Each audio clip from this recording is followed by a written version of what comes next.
الشيطان الرجيم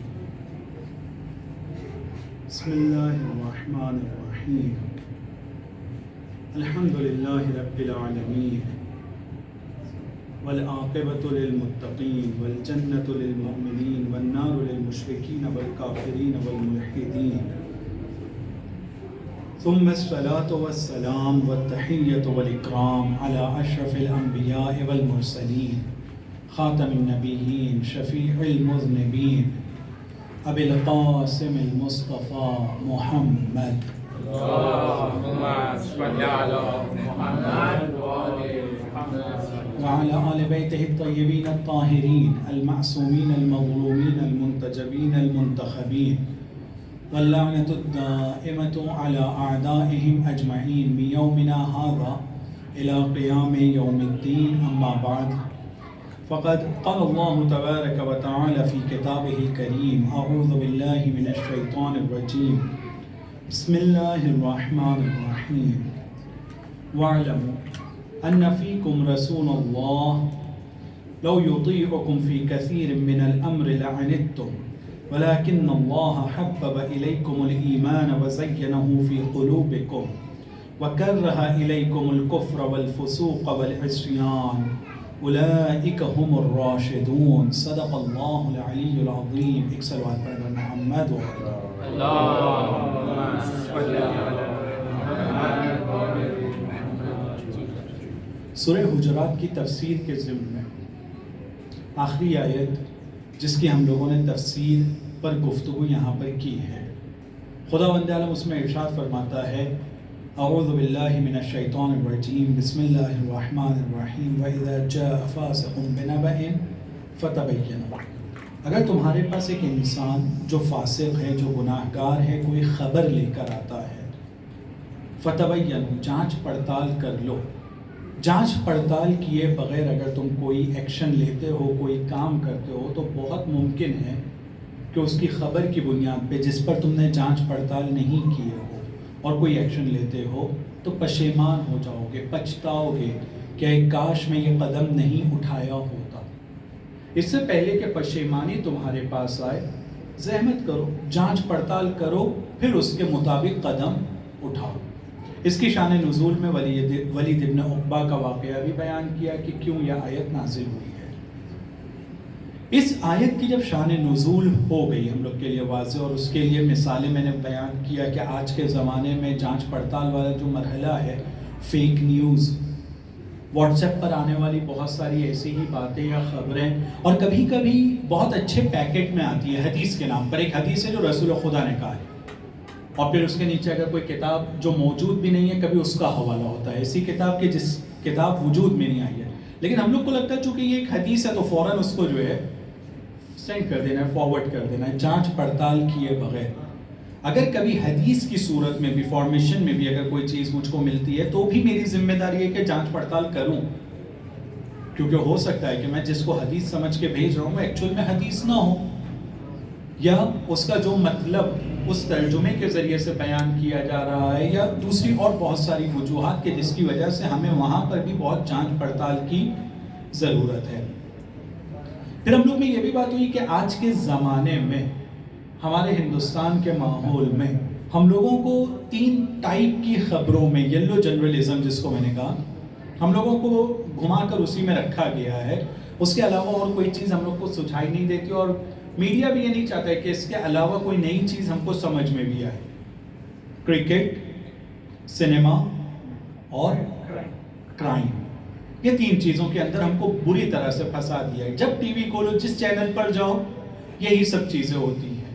اور افسوس اس وقت ہوتا ہے کہ جب یہ چیزیں جو ہم لوگوں کی زندگی میں نہ فائدہ پہنچا سکتی ہے نہ نقصان، اور حقیقت میں نقصان بھی پہنچا رہی ہو، نقصان والی چیزیں، ہمارے گھر کے بڑے بھی یہ سمجھتے ہیں کہ ان میں ہمارے بچوں کا فائدہ ہے، تو وہ چیزیں جو فائدے والی نہیں ہیں ان کو فائدے والی سمجھ لینا، یہ ایک بہت بڑی مصیبت ہے. مثلا ہم لوگ کرائم کے سیریز کو یا کرائم کے وہ جو نیوز ہوتے ہیں یا جس کے اندر خبروں کی صورت میں بیان کیا جاتا ہے، اس کو ہم لوگ اس لیے اپنے بچوں کو دکھانا پسند کرتے ہیں کہ ہمارے بچوں کو سمجھ میں آنا چاہیے کہ کریمنل کس ٹائپ کے ہوتے ہیں. ان کی مینٹلٹی کیا ہوتی ہے, ان کا مائنڈ سیٹ کیا ہوتا ہے. اگر میرا بچہ یہ دیکھے گا تو اس کو سمجھ میں آئے گا کہ کرمنل ایسے ہوتے ہیں تو اس کی تربیت ہو رہی ہے. ہم یہ سمجھ کے اپنے بچوں کو اس طرح کی چیزیں دکھانے میں کسی طرح کی کوئی جھجک محسوس نہیں کرتے ہیں. جبکہ سرویز یہ بتاتے ہیں کہ اس طرح کے جو پروگرامز ہوتے ہیں وہ بچوں کو کرمنل بناتے ہیں, نہ یہ کہ ان کو کرمنل بننے سے روکنے کے لیے کوئی تربیت کا یہ ٹول ہے, بلکہ ان کو کرمنل بنایا جاتا ہے اس کے ذریعے سے. اب جب ہم لوگ اس طرح سے اس کو دیکھتے ہیں تو کتنا افسوس ہوتا ہے نا کہ سی آئی ڈی کا سیریل ہم لوگ سب مل کر سب ساتھ میں دیکھ رہے ہیں, پوری فیملی, کہ وہ کیا ہو رہا ہے دیکھو, تاکہ ہمارے بچوں کو ہم لوگ دنیا سمجھا سکیں. کیسی دنیا سمجھانے کا یہ طریقہ صحیح نہیں ہے. اگر دنیا سمجھانا ہے تو صحیح طریقے سے سمجھانا ہے, غلط طریقے سے دنیا سمجھانے کی بھی ہم کو اجازت نہیں ہے. پھر یہ تمام باتوں کے بعد میں آخری نقطہ جو میں نے ذکر کیا تھا, چونکہ ایک گیپ ہو گیا لہٰذا اس کو میں وہ کر رہا ہوں, دوہرا رہا ہوں. خبروں کے لیے 3 کرائیٹیریا, 3 چیزیں ایک واقعے کے ذریعے سے میں نے بتانے کی کوشش کی تھی کہ جب بھی کوئی آدمی ہمارے پاس خبر لے کر آتا ہے, کوئی بھی بات ہمارے پاس آیا اور کہا آج بہت ایک گرم خبر لایا ہوں, بہت ہی نئی خبر لے کر آیا ہوں, بریکنگ نیوز, سنو تو کیا لایا ہوں. ایسا ہم لوگ کس دن بھر کی روٹین میں ایسا بہت ہوتا ہے کہ کسی کا فون آ رہا ہے, معلوم پڑا کیا ایک بہت بڑی بات ہو گئی, یہ بہت بڑی خبر ہے, یہ سن لو. یا ایک کوئی مل گیا اچانک ہفتے 10 دن کے بعد میں یا 4-5 دن کے بعد میں, تو لگے یار اتنے دن سے تم مل نہیں رہے, تو میں سوچا تھا ایک بات تم کو بتاؤں, بہت بھاری بات ہے, یعنی ایک دم فرسٹ سورس سے تم کو میں وہ بات بتا رہا ہوں. یعنی اس ٹائپ سے اتنا اس کے آگے پیچھے کہہ دیتے ہیں بہت بڑی خبر ہے, یہ صرف ہم ہیں جو ایکسکلوسیو آپ کو بتا رہے ہیں, یعنی اس ٹائپ کی چیز ہے. اور جب ہم لوگ کو اس طرح کی خبریں, جب اس طرح سے کوئی آ کے اس کا ایڈورٹائز کرتا ہے کہ میرے پاس ایسی خبر ہے, تو پھر ہم لوگ کو تو بہت دل کرتا ہے نا سننے کا. تو پھر میں نے واقعہ سنایا تھا ارسطو کا. جب بھی اس کے پاس ایک بندہ آیا, اس نے کہا کہ میں آپ کے اسٹوڈنٹ کے بارے میں آپ کو ایک بات بتانا چاہتا ہوں. تو پہلا سوال انہوں نے کیا کیا, کیا تم نے دیکھی, کیا تم کو یقین ہے جو تم بول رہے ہو وہ بات صحیح ہے, کیا تم نے خود دیکھا, تم کو یقین ہے, اطمینان ہے. تو اس نے جواب میں پلٹ کر کہا کہ نہیں, میں نے تو نہیں دیکھا ہے, لیکن مجھ کو جس نے بولا ہے نا اس نے کہا ہے کہ اس کو بہت اطمینان ہے. کہا تم کو اطمینان نہیں ہے, کہا نہیں میں نے چونکہ دیکھا نہیں ہے تو مجھے اطمینان نہیں ہے. پھر دوسری بات کیا تھی, میرے فائدے میں, مجھے اس سے پہلے ایک اور تھا, یہ بھی تھا تیسرے میں تھا جو آپ نے بھی جواب دیا, اچھائی اور برائی.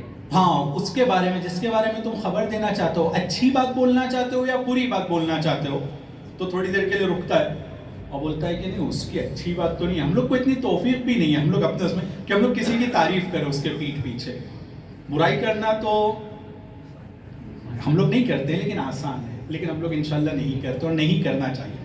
کسی کے پیٹھ پیچھے اچھائی کرنا, تو وہ بندہ بھی اسی طرح سے بولتا ہے کہ اچھی بات تو نہیں ہے اس کے بارے میں, اس کے بارے میں ایک بری ہی بات ہے. کہ اچھا یہ بتاؤ کہ یہ جو اس کے بارے میں بری بات ہے, تو جیسا تیسری بات انہوں نے کہا کہ وہ بات جو تم مجھ کو بتانے چاہتے ہو وہ والی بات میرے فائدے میں یا میرے نقصان میں. کہا آپ کے فائدے میں تو نہیں ہے, نقصان ہے نہیں وہ ایک الگ بات ہے, آپ کے فائدے میں نہیں ہے. تو بولے ایسی بات کہ جس کے بارے میں تم کو اطمینان نہیں ہے, میرے اسٹوڈنٹ کے بارے میں ایک برائی لے کر آئے ہو, اور وہ بھی ایسی بات کہ جس کا میرا کوئی فائدہ بھی نہیں ہونے والا ہے. تو اب یہ بتاؤ کہ میں کیوں سنوں تم سے یہ بات. بہتر ہے کہ تم بھی اپنی انرجی ویسٹ مت کرو اور میرا بھی ٹائم مت لو. کتنا اچھا فارمولا, کتنا آسان طریقے سے اس نے ہم کو بتا دیا کہ سوسائٹی کے اندر اگر ہم لوگ کسی سے کچھ بات سننا چاہتے ہیں یا کوئی ادھر کی ادھر کر بھی رہا ہے, تو ہم لوگ کی ذمہ داری اس کو دیکھنے کی اور پرکھنے کی کیا ہونا چاہیے, میرا فائدہ ہے یا نہیں ہے. میرا فائدہ ہے یا نہیں ہے.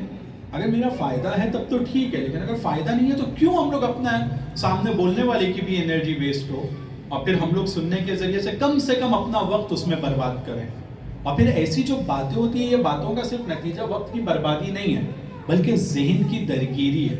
اگر واقعاً ایکسکلوسیو خبر ہے اس ٹائپ کی, علیکم السلام, اس ٹائپ کی خبر ہے, تو پھر اپنا بھی دل کرتا ہے کہ ہم لوگ بھی 2-4 لوگ کو بتائیں, اور یہ بات پھیلنا چاہیے. اور اس کے اندر ٹائم بھی اور ذہن بھی بہت زیادہ بزی ہو جاتا ہے, بہت زیادہ درگیر ہو جاتا ہے, اور بری طرح سے ہم لوگوں کا وقت اسی طرح سے گزرتا جاتا ہے. ایک صلوات پڑھیں پر محمد و آل محمد. اللہم صلی علی محمد و آل محمد وعجل. تو اب اس آیت اور اس کی شان نزول اور اس آیت کی روشنی میں کچھ نکات کے بعد میں یہ والی آیت کا میں ترجمہ کرتا ہوں. وَعْلَمُوا أَنَّ فِيكُمْ رَسُولَ اللَّهِ، تم لوگ کو معلوم ہونا چاہیے کہ تمہارے درمیان رسول خدا موجود ہیں. لَوْ يُطِيعُكُمْ فِي كَثِيرٍ مِّنَ الْأَمْرِ لَعَنِتُّمْ، اگر رسول خدا تم لوگوں کی زیادہ باتوں کو سننا شروع کر دے، زیادہ تر تمہاری باتوں کو شروع کر دے سننے کے لیے، اور وہ تم کو فالو کرنے لگے، لَعَنِتُّمْ، تم لوگ سب لوگ مشکل میں گرفتار ہو جاؤ گے، تم لوگ سب لوگ پھنس جاؤ گے. ہوا کیا تھا، یہاں تک کہ میں واقعے کو بیان کروں اور اس کے بعد آگے بڑھتے ہیں.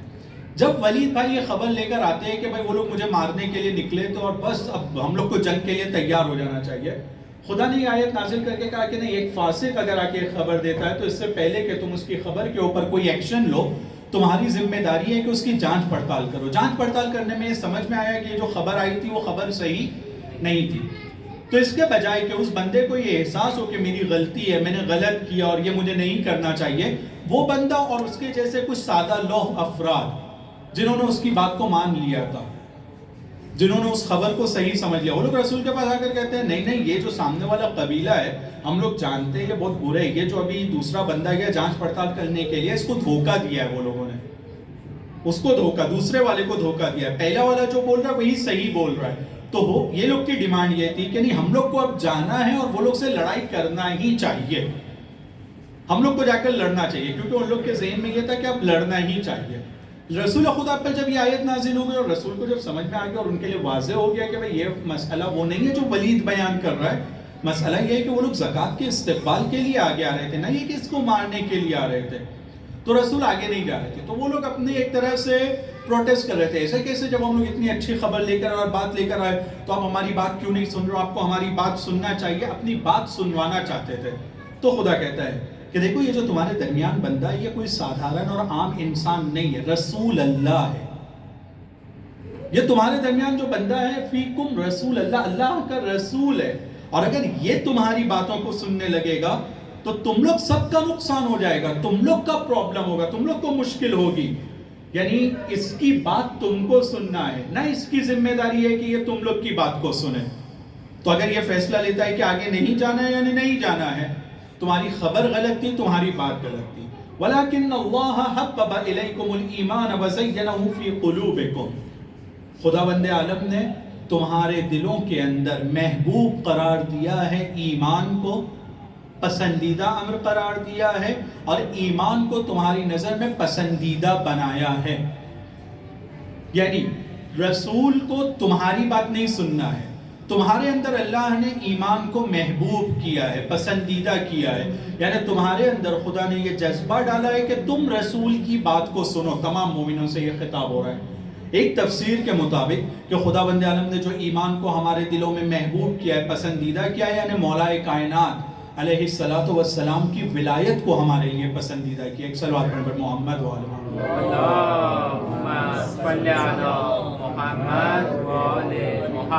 یعنی زیادہ تر مومن، تمام مومنوں میں، وہ تو فاسق تھے کہ جن کے دل میں الٹی خواہش تھی کہ رسول ان کی بات کو سنیں، لیکن مومنوں کے دلوں میں خداوند عالم نے اس طرح کا ماحول اور انوائرمنٹ بنایا کہ یہ لوگ رسول کی بات کو شوق سے سننا پسند کرتے ہیں، ان کے دلوں میں یہ پسندیدہ ہے. وَكَرَّهَ إِلَيْكُمُ الْكُفْرَ وَالْفُسُوقَ وَالْعِصْيَانَ، اور ان لوگوں کے دلوں میں یعنی مومنوں کے دلوں میں خداوند عالم نے کفر، گناہ، فسوق کھل کر گناہ کرنا، اور عصیان معمولی گناہ، ہر طرح کے گناہ کو ان کے دل میں برا بنایا ہے. اولئک هم الراشدون، یہ وہ لوگ ہیں کہ جو سیدھے راستے پر ہیں، ترقی کے راستے پر ہیں. فضلا من اللہ ونعمہ، اور خداوند عالم نے یہ جو محبوب قرار دیا ہے ان کے دل میں ایمان کو، اور برا قرار دیا ہے ان کے دل میں گناہ کے جذبے کو، یہ اللہ کی طرف سے ایک بہت بڑا فضل ہے، اور یہ خود اللہ کی بہت بڑی نعمت ہے. واللہ علیم حکیم، بے شک اللہ جاننے والا اور حکمت والا ہے. ایک صلوات پڑھیں محمد وآل محمد. اللہم صلی علی محمد وآل محمد. اس آیت کی روشنی میں شان نزول یا سبب نزول کی طرف بھی میں نے مختصر اشارہ کر دیا، اور اب ہم آگے بڑھتے ہیں. اس آیت کی روشنی میں دو اہم نقطوں کے اوپر عموماً مفسروں نے گفتگو کی ہے. سب سے پہلا نقطہ اس کے اندر جو پایا جاتا ہے کہ ہم لوگ یعنی عام انسان جو رسول نہیں ہے، جو اللہ کے ساتھ جن کا رابطہ وحی کا رابطہ نہیں ہے، اگر وہ لوگوں کی بات رسول سننے لگیں گے تو اس میں رسول تو اپنی جگہ، لیکن تمام انسانوں کا لعنت تم سب کا نقصان ہونے والا ہے.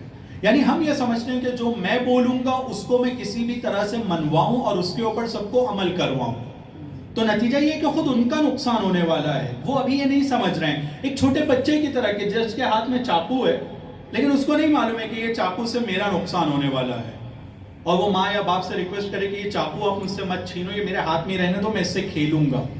لیکن تھوڑی دیر کے بعد وہ اپنا ہی ہاتھ کٹا ہوا لے کر آئے گا کہ میرا ہاتھ کٹ گیا ہے. اس وقت اس نے توجہ نہیں کیا تو اس کو یہ سمجھ میں نہیں آ رہا تھا. ماں باپ کو سمجھ میں آ رہا تھا، ماں باپ کی ذمہ داری تھی کہ اس کو روکیں اس کام کے لیے. اب میں آپ لوگ سے ایک سوال کی صورت میں پوچھنا چاہوں گا. کوئی ایک ایسی مثال جہاں پر قوم نے امام کو زبردستی اپنی بات سنوایا ہو اور پھر بعد میں نقصان سب کا ہوا ہو. صفین بہت اچھی مثال. صفین ایک صلوات پڑھ محمد اللہم صلی علی محمد وعلی محمد. صفین میں یہی تو ہوا تھا کہ ایک ایسا ماحول تیار کیا گیا مولا کے لیے، معصوم امام کے لیے، کہ جس کو مجبور کیا گیا اپنی بات منوانے کے لیے. یعنی ایک ایسا ماحول کہ اگر ہماری بات نہیں مانو گے تو اب ہم یہاں پر خون خرابہ کر دیں گے آپس میں مسلمانوں کا اور ان لوگوں کا کہ جو تھوڑی دیر پہلے تک کہ کل کفر سے لڑ رہے تھے، ائمۃ الکفر سے لڑائی کر رہے تھے، ان کے مقابلے میں تھے. اب یہ لوگ آپس میں لڑنے کے لیے تیار ہو گئے. اور جب علی علیہ السلام نے ان کی بات کو مان لیا تو عجیب تھا نا، ان کو احساس ہوا کہ یہ کیا بڑی غلطی ہو گئی ہم لوگوں سے.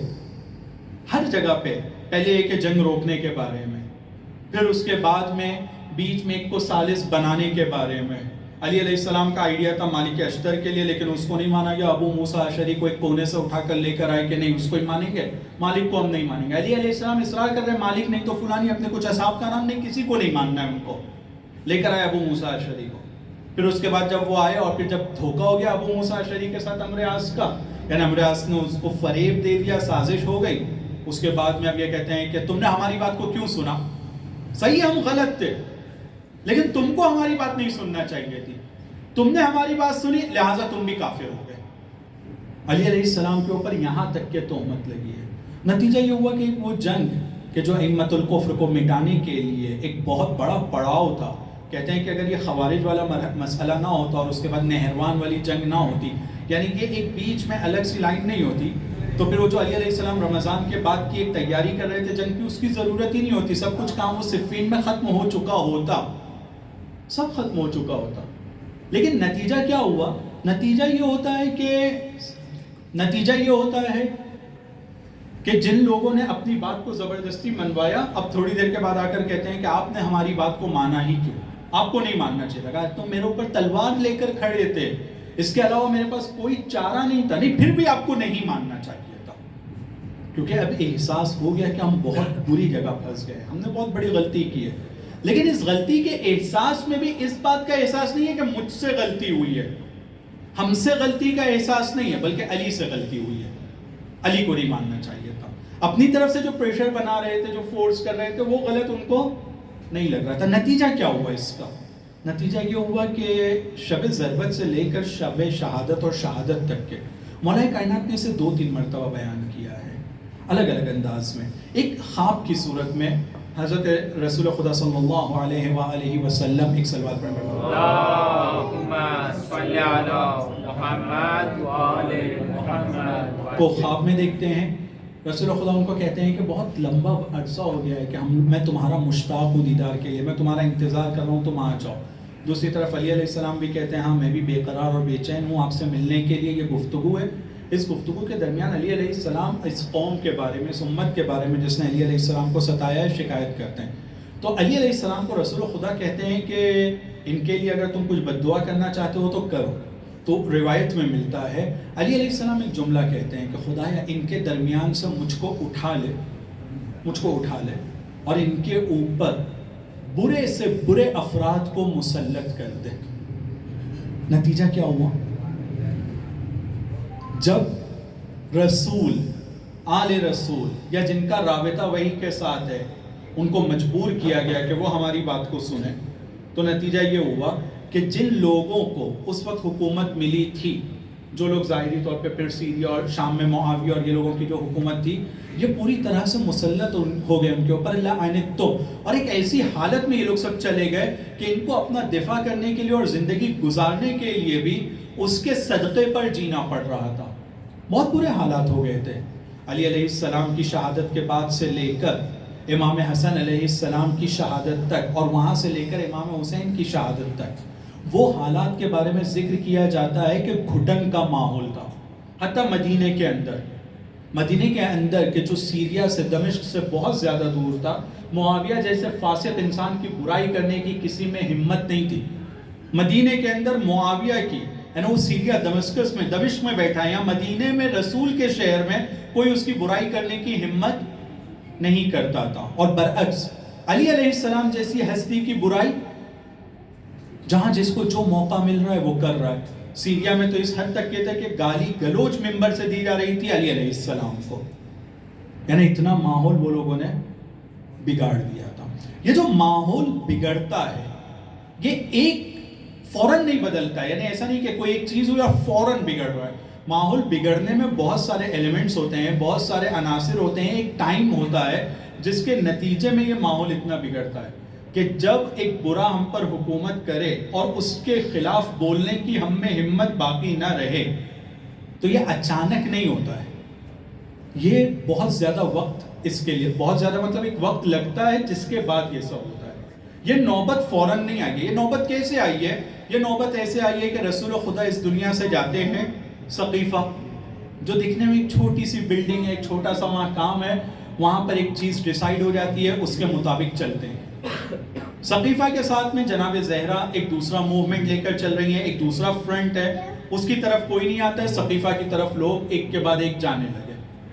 اس کے بعد جب تھوڑے حالات آگے بڑھتے ہیں، 2.5 سال کے بعد تقریباً ایک نئے خلیفہ کے انتخاب کی بات آتی ہے، تو پھر پہلے والے نے دوسرے کو انتخاب کر دیا اور پھر دوسرے کو یعنی استخلاف تھا اور اس کو مان لیا گیا، لوگوں نے اس کو فالو کر لیا. کچھ سال پہلے 2.5 سال پہلے جب رسول ایک کو انتخاب کر کے گئے تھے، بتا کر گئے تھے، لوگوں نے اس کو نہیں مانا تھا.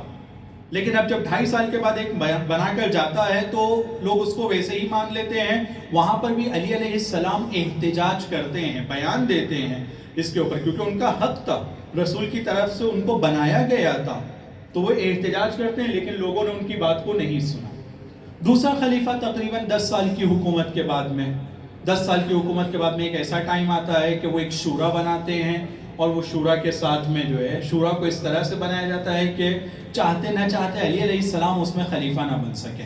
یعنی میں بتانا چاہ رہا ہوں کہ سٹیپ بائی سٹیپ آپ دیکھیے کہ ایک ساتھ یہ حالت نہیں ہوئی ہے کہ علی علیہ السلام کے ان کو گالی دی جانے لگی ہو ممبر سے سیریا کے، یا معاویہ کے بارے میں اب برا بولنے کا جذبہ یا ڈر لوگوں کے دل میں جو بیٹھا ہے کہ وہ نہیں بول پا رہے ہیں برا، اس کی وجہ ایک بار کا کوئی واقعہ نہیں ہے، ایک واقعے سے نہیں ہوا ہے. یہ آہستہ آہستہ لوگوں کی یہ تربیت ہوئی ہے. نتیجہ یہ ہوتا ہے کہ سن 40 ہجری کے بعد سے 60 ہجری تک کے اس وقت کے حاکم کی کوئی برائی نہیں کر رہا ہے، کسی میں ہمت نہیں ہے، چاہے اکا دکا کچھ چاہنے والے مولا کے ہوں گے جو اپنے سرکل ہی میں بیان کر پاتے ہیں اس کی برائی کو.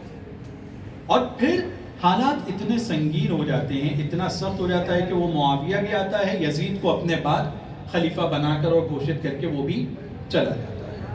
اور پھر اس وقت جب یزید کو بھی بنایا گیا خلیفہ تو بھی حالات ایسے نہیں تھے کہ سب کو یزید برا لگ رہا تھا، یہ تو بہت ہی کھلے عام گناہ کرتا ہے لہٰذا برا ہے. اکثریت اس میں نیوٹرل تھی، اکثریت کو کوئی مطلب ہی نہیں تھا کہ کیا ہونے والا ہے. اور معاویہ نے بھی اس لیٹر میں یہ کہہ دیا تھا کہ کچھ لوگوں کی اگر بیعت ہو جاتی ہے، کچھ لوگ بیعت کر لیتے ہیں تو باقی لوگوں سے اتنا ڈرنے اور گھبرانے کی ضرورت نہیں ہے. تو یہ جو بھی میں نے تھوڑا آپ کے سامنے نسبتاً تفصیل سے ذکر کیا اس واقعے کو، یہ ہم لوگوں کے ملک کے حالات کے پیش نظر بھی ذکر کیا ہے میں نے، کہ اگر آج ہم لوگ اپنے ملک کی طرف بھی توجہ کرتے ہیں، ہمارے ملک کے حالات بھی کچھ ایسے ہی ہیں کہ آج ہمارے ملک کے اندر ایک ایسی آئیڈیالوجی کی حکومت ہے، ایک دم ذمہ داری سے کہہ رہا ہوں کہ ایک ایسی آئیڈیالوجی کی، ایک ایسے سوچ کی اور ایک ایسی ذہنیت کی حکومت ہے کہ جو حکومت نہ صرف مسلمانوں کے خلاف ہے، مسلمانوں کے خلاف ہے، اس میں کوئی شک نہیں، نہ صرف مسلمانوں کے خلاف ہے بلکہ جو نام نہاد ہندو ہیں وہ ان کے بھی خلاف ہیں، اور نہ صرف ہندو بلکہ انسانیت کے خلاف ہے یہ آئیڈیالوجی۔ یہ آئیڈیالوجی انسانیت کے خلاف ہے۔ ہم لوگ اس کے باوجود کہ یہ جانتے ہیں، سمجھتے ہیں، پہچانتے ہیں کہ یہ انسانیت کے خلاف آئیڈیالوجی ہے، یہ ایکچوئل آئیڈیالوجی انسانیت کے خلاف ہے، اس آئیڈیالوجی کے پیچھے صرف یہ ہے کہ حکومت ہمارے پاس ہونا چاہیے، حکومت سے ان کو پیار ہے، دولت اور قدرت سے ان کو پیار ہے، اس کے علاوہ ان کو کسی سے پیار نہیں ہے، کسی سے ان کو محبت نہیں ہے، کسی کی بھلائی وہ نہیں چاہتے ہیں۔ ان کے پاس پیسہ اور طاقت رہے گی تو پھر کسی کا کیا ہوتا ہے ان کو اس سے کوئی فرق نہیں پڑنے والا ہے، صرف وہ ایلیٹس کے پاس جو ان کے پیسہ بھی رہنا چاہیے اور طاقت بھی رہنا چاہیے۔ لیکن حالات اتنے سخت ہو گئے ہیں کہ ہم میں سے یا ہمارے سینٹرز میں سے یا ہماری کمیونٹی میں یہ نہیں کہہ رہا ہوں کہ اب ہم لوگ کو جا کر شروع ہی کر دینا چاہیے، میں حالات کو بیان کرنا چاہ رہا ہوں کہ ہم لوگ ابھی کھل کے بات بھی نہیں کر سکتے اس بارے میں، یعنی ابھی جا کر فوراً یہ کہا جائے کہ آج یہ ذکر ہوا تو چلو اب ہم لوگ شروع ہو جائیں، فیس بک، واٹس ایپ اور پتہ نہیں کون کون سے پلیٹ فارم کے بعد اب شروع ہو جانا ہے، نہیں، اس کے لیے ہم لوگوں کو بہت تدبیر کی اور سوچنے سمجھنے کی ضرورت ہے کہ دشمن کا مقابلہ بھی کیا جائے تو کیسے مقابلہ کیا جائے۔ میں نے کچھ دن پہلے یہاں پر ہی ذکر کیا تھا کہ ایک مختار کا طریقہ تھا انتقام خون حسین کا، اور ایک سلیمان ابن سرد خزاعی کا طریقہ تھا، دونوں مخلص ہیں، دونوں چاہتے ہیں کہ انتقام لیا جائے، لیکن سلیمان ابن سرد خزاعی کے طریقے کو مختار نے تاریخ میں یہ کہا ہے کہ یہ خودکشی ہے، یعنی اجر دینے والا خدا ہے خدا کی نظر میں، اور پھر بعد میں اصحاب امام حسین علیہ السلام کے وہ اصحاب کے جو کربلا میں جوائن نہیں کر سکے تھے اور توابین میں جائے، ان میں جناب سلیمان ہو، ان کی تعریف کی گئی ہے تاریخ کے اندر، لیکن میں وہ ظاہری حالات کے حساب سے بات کر رہا ہوں کہ جناب مختار کہی تھا کہ یہ نتیجے تک کے نہیں پہنچے گا، یہاں پہ صرف سب کی جان جانے والی ہے۔ تو اگر ہم یہ کہہ رہے ہیں کہ ہماری کمیونٹی یا سوسائٹی اور سماج کے اندر برے کو برا بولنے کی اب طاقت نہیں ہے، تو اس کا مطلب نہیں کہ آج سے ہم لوگ کو سب کو برا بولنا، برے کو شروع ہی کر دینا ہے ویسے جیسا آئیڈیل ہے، وہ ہو نہیں سکتا ہے، کیونکہ ہم لوگ بھی جس سماج کا حصہ ہیں، ہم جس کمیونٹی اور سماج کا حصہ ہیں، ہم لوگوں کے اوپر بھی 20 سال 25 سال 30 سال 40 سال یہی کام ہوا ہے کہ ہم لوگوں کو برے کو برا نہیں بولنا ہے، ہمارے اطراف میں ایسے ہی لوگوں کی پرورش ہوئی ہے۔ اب اس ماحول کو اگر کوئی توڑنے کے لیے آگے بڑھتا ہے تو رات شروع ہوتے ہی سورج نہیں نکلتا ہے، رات کا ایک پورا پیریڈ گزرے گا، صبح نمودار ہوگی، نسیم چلے گی، صبح صادق اور فجر آئے گی، اس کے بعد سورج نکلے گا۔ یہ سٹیپ بائی سٹیپ ہوتا ہے، جیسا بگڑنے میں ٹائم لگتا ہے ویسا سدھرنے میں ٹائم لگتا ہے۔ ایک آدمی اس امید کے ساتھ میں اور بس یہی کہ نہیں اب ہم لوگوں کو معلوم پڑ گیا کہ یہ اچھا ہے تو اب بس چلو ہم لوگ یہ کام کرنے کے لیے جاتے، اور ایک ہی رات میں 1000 رات کا سفر طے کرنا یہ خدا کروا سکتا ہے، ہم خود نہیں کر سکتے ہیں، یہ خدا کروا سکتا ہے، یہ ہو سکتا ہے۔ اور پھر ایک صلوات پڑھیں محمد و آل محمد، اللہم صلی علی محمد و آل محمد وعجل فرجہ۔ اس کی بھی مثال ہم لوگوں نے پیش کیا کہ ایک رات میں ایک بہت لمبا سفر طے ہو جائے حالات بدلنے کے لیے، وہ کون سا ہے؟ حضرت موسیٰ کا۔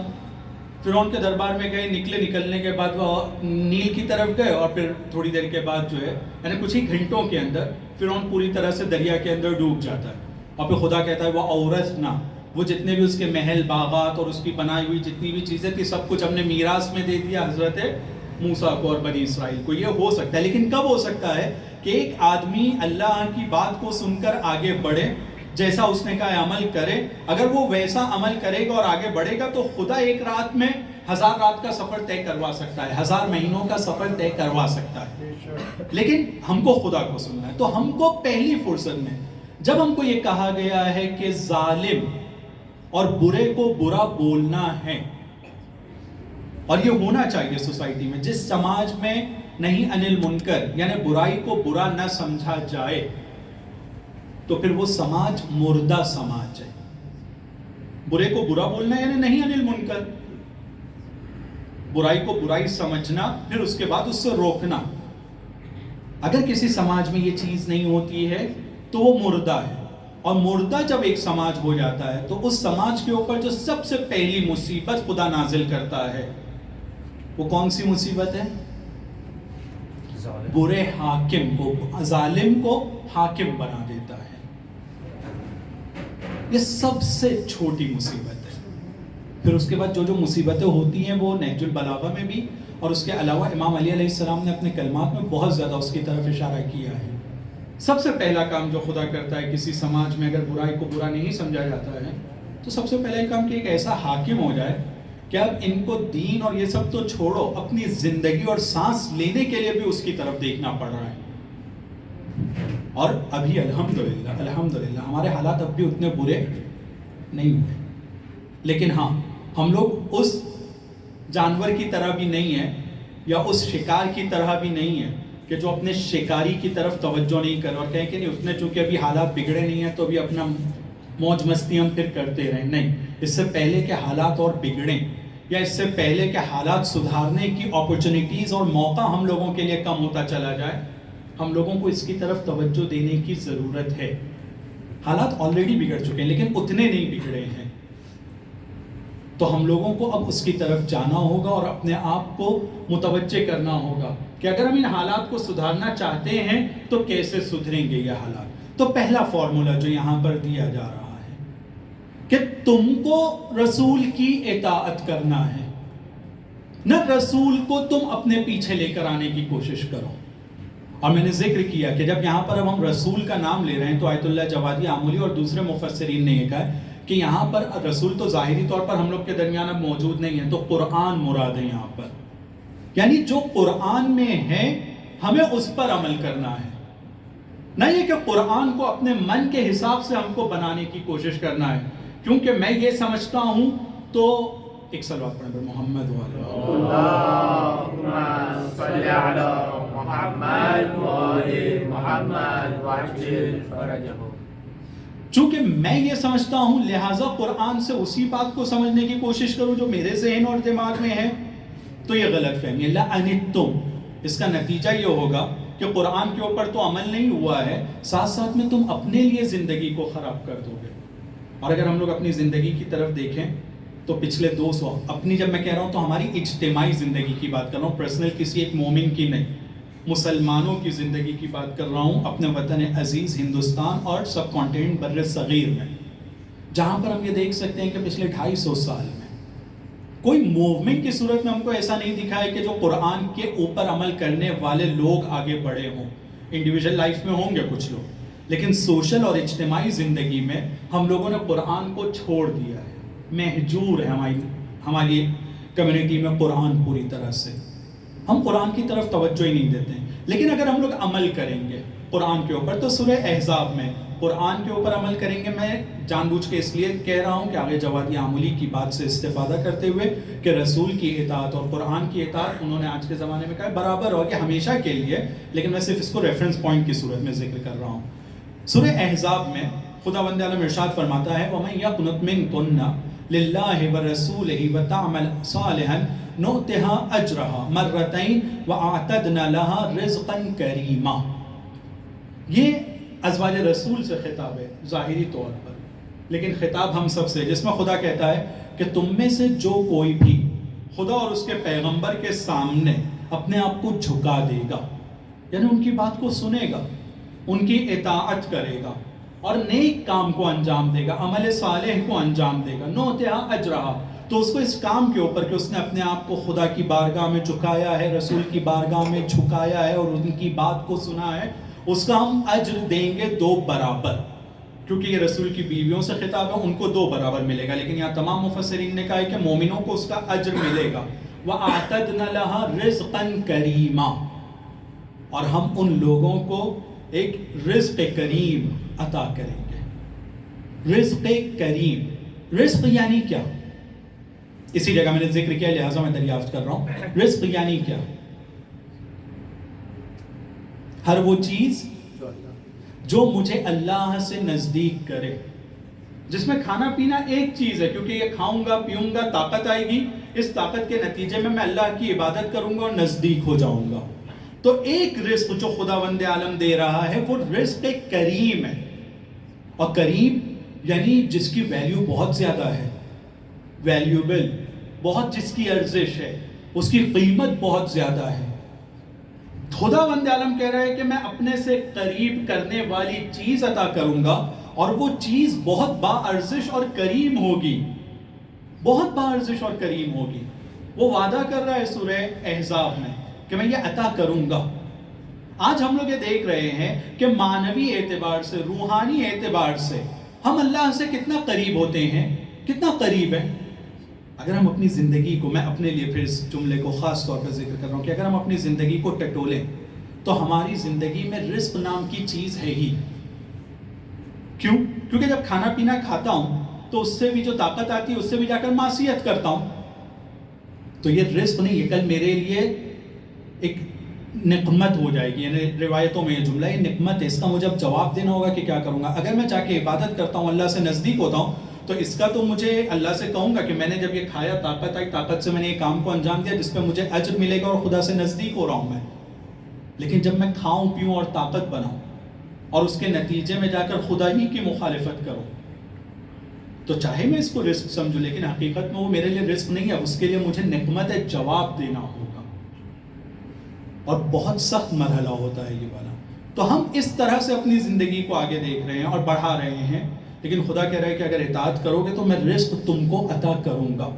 آج ہم لوگ رزق کے میدان میں اللہ سے نزدیک ہونے میں بہت پیچھے ہیں، بہت پیچھے ہیں۔ دوسری طرف کریم، وہ رزق بھی ایسا جو کریم، جس کی اہمیت زیادہ ہو۔ ہم اپنی عزت، اپنا اسٹیٹس، اپنی حالت آج اپنے سماج میں دیکھ لیں کیا ہے ہماری حالت۔ آج ہمارے سماج میں حالت کو، میرے ایک دوست جس سے میں گفتگو کر رہا تھا اس بارے میں، بہت اچھا اس نے جملہ کہا۔ پہلے یہ تھا کہ ہمارے لیے ایک فرنٹ تھا باہر کے دشمن کا، جو مسلمانوں کے اوپر حملہ کرتے تھے، آئیڈیالوجیکلی، فکری، شبہات کے اعتبار سے یا اور دوسری بہت ساری چیزوں، تو ہم لوگ سب ملتے تھے، اکٹھا ہوتے تھے اور ان کے مقابلے میں کھڑے ہو کر ان کا جواب دینے کی کوشش کرتے تھے۔ کچھ لوگ ہم میں ایکٹیو ہوتے تھے، کچھ لوگ ہم میں پیسو پیچھے رہتے، تو ان کو کوئی فرق نہیں پڑتا ہے کہ آگے کیا ہو رہا ہے فرنٹ پہ، وہ اپنی زندگی میں مشغول تھے۔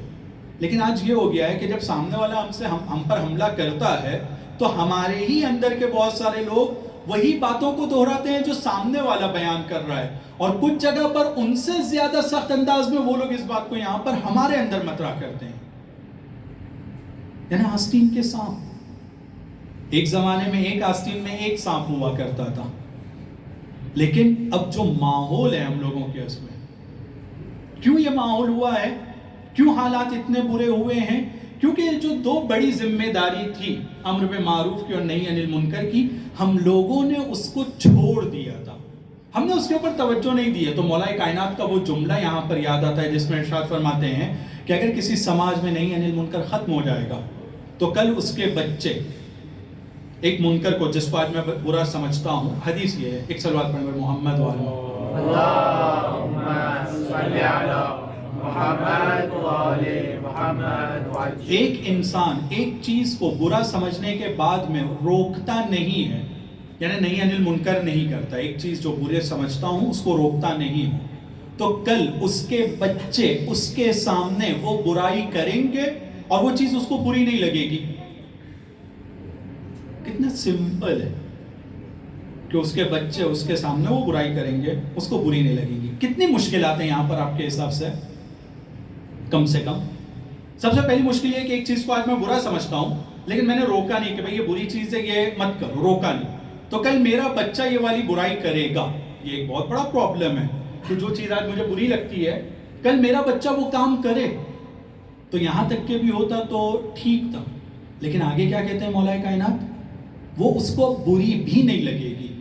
یعنی میرا سوچنے کا طریقہ، ایک زمانے میں جو میں اپنی فطرت کے حساب سے اور اللہ کی تعلیم کے حساب سے ایک چیز کو برا بھی سمجھتا تھا، میں نے صحیح قدم صحیح وقت پر نہیں اٹھایا، روکا نہیں اس سے، نتیجہ یہ ہوا کہ آج وہ مجھ کو بری بھی نہیں لگ رہی ہے۔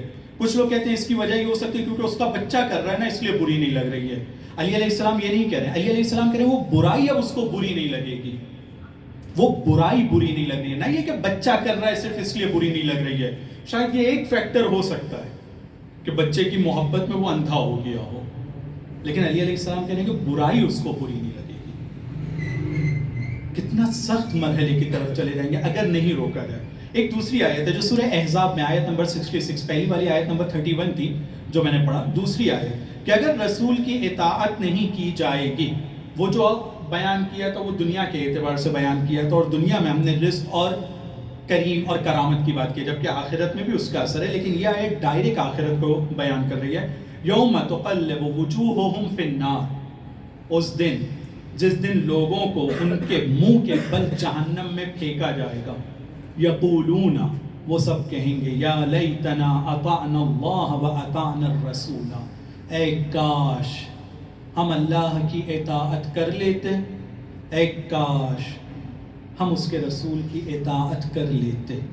لیکن ہم سب جانتے ہیں اس وقت یہ اے کاش صرف اے کاش، اس وقت یہ کہنے کا کوئی فائدہ ہونے والا نہیں ہے. اس سے پہلے کہ علی علیہ السلام ارشاد فرماتے ہیں موتو قبل ان تموتو، اس ماحول کو جو مرنے کے بعد ہم سب پر آنے والا ہے، وہ کہانی جو ہم لوگوں نے سب بہت سن رکھا ہے کہ مرنے کے بعد کیا کیا ہونے والا ہے، اس سے پہلے کہ مرو اپنی زندگی میں اس کو ریئلائز کر لو، اپنی زندگی میں لے کر آ جاؤ. آج اگر اے کاش کہتے ہو تو آج فرصت ہے کچھ کر گزرنے کی، لیکن کل جب ہو جائے گی تو پھر صرف وہ کاش رہ جائے گا، عمل کرنے کا موقع باقی نہیں رہے گا. اور اسی لیے ہم دیکھتے ہیں کہ علی علیہ السلام اپنے مختلف بیانات میں اس نقطے کی طرف کہ جو کاش بولنے کا وقت ہے صرف اس دنیا میں ہے تاکہ اپنے آپ کو سدھارا جا سکے اور کچھ کیا جا سکے. جب یہ دنیا سے چلے گئے تو پھر وہ کاش بول کر سدھارنے کا موقع نہیں ملنے والا ہے. تو ہم دیکھتے ہیں کہ خود ان کے ساتھ جو حادثہ پیش آیا ہے، جو ضربت لگی ہے، اور ضربت کے بعد سے وہ جو بستر پر ہیں، جب جو صحابی ان کے نزدیک کیا رہا ہے، جب ان کی آل و اولاد میں سے کوئی نزدیک بیٹھا ہے تو تاکید کرتے ہیں کہ میرا یہ جسم آج بستر کے اوپر عبرت کا سبب ہونا چاہیے، صرف گریے کا سبب نہیں، عبرت حاصل کرو. ذرا سوچیں، آیت اللہ مامقانی اپنے بیٹے کو وصیت کرتے ہوئے یہ جملہ لکھتے ہیں کہ جس دنیا نے علی پر رحم نہیں کیا ہے، جس کے صدقے میں یہ بنی ہے، جس دنیا نے فاطمہ، حسن، حسین اور محمد مصطفیٰ پر رحم نہیں کیا ہے، وہ دنیا مجھ پر اور تم پر کیا رحم کرے گی؟ مجھ پر، تم پر، ہم پر کیا رحم کرے گی؟ علی علیہ السلام کا یہ شکافتہ سر، اس سے زیادہ اور بے رحمی کی اس دنیا کی کیا مثال ہو سکتی ہے؟ حسن مجتبیٰ کے جنازے پر تیروں کی بارش، جناب سیدہ کے جنازے کا رات کا اندھیرے میں اٹھنا، رسول خدا کا جنازہ 3 دن تک کے ایسے ہی پڑا رہے. یہ دنیا نے ان کے ساتھ جب رحم نہیں کیا ہے تو ہم اور آپ، ہماری کیا حیثیت اور اوقات ہے؟ جب ان کے ساتھ یہ عالم ہوا ہے کہ مولا کائنات کا سر شکافتہ ہے، بدن پورا زرد پڑ چکا ہے، اور جب ان کا بیٹا امام، ان کے بیٹے امام حسین ان سے نزدیک آتے ہیں تو ان کے ہاتھ میں ہاتھ ڈال کر، ہاتھ پکڑ کر زار و قطار رو رہے ہیں اپنی بیٹی کے، ایک روایت کے مطابق کہ اپنی بیٹی کے شانوں کا بوسہ بھی انہوں نے اس موقع پر دیا ہے. یہ جو ایک روایت مشہور ہے، صفین کے بعد کے واقعے میں بھی مشہور ہے اور یہاں پر بھی مشہور ہے، یہاں پر بھی نقل کی گئی ہے کہ انہوں نے اس کا بوسہ دیا ہے. کیا یاد کر رہے ہیں مولا کائنات؟ جس شہر کے اندر مولا کائنات کی آخری وصیتوں میں سے ایک وصیت یہ ہے کہ اے حسن، میرا قاتل جو آج تمہارا اسیر ہے، اس پر ظلم مت کرنا. اپنے قاتل کے لیے جو وصیت کر رہا ہے کہ اس پر ظلم نہ کرنا.